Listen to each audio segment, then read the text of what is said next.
So I've been asked a question about often a young woman who is very tall and maybe is self-conscious about it, and the parents are concerned that they see her, or in a boy's case, him, slumping because they are so much taller than their peers. And is there anything that can be done about this?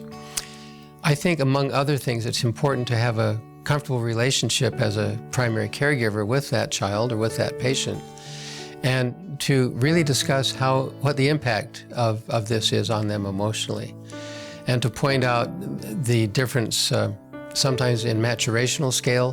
For example, girls tend to get taller before boys get taller on average, because girls tend to be at their adult height often as early as age 14, and boys sometimes are not at their adult height until they're like 17.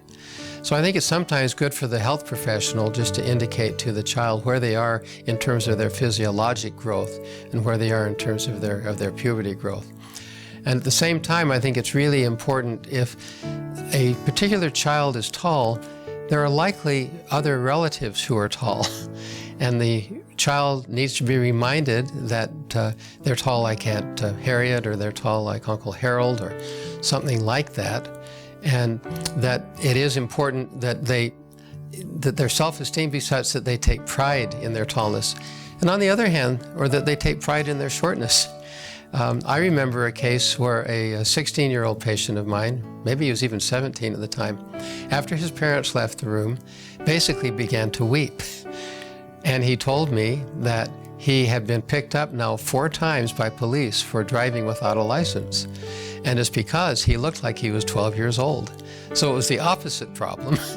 And when I explained to him the physiology of where he was and the likelihood, and in fact he did turn out to be 6'2" when he was fully grown, he was comforted. And so in one respect, I think knowledge as to how tall am I going to be, am I going to get taller, why am I tall, and is there anything wrong with being tall?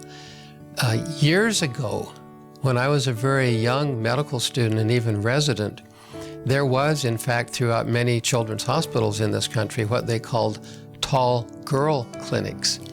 And often it was worried parents who would bring these young women in saying, no one's going to want to dance with her, no one's going to want to date her. And in my experience, they were all extraordinarily beautiful young women, and it was more the parental anxiety than it was the child anxiety about the height.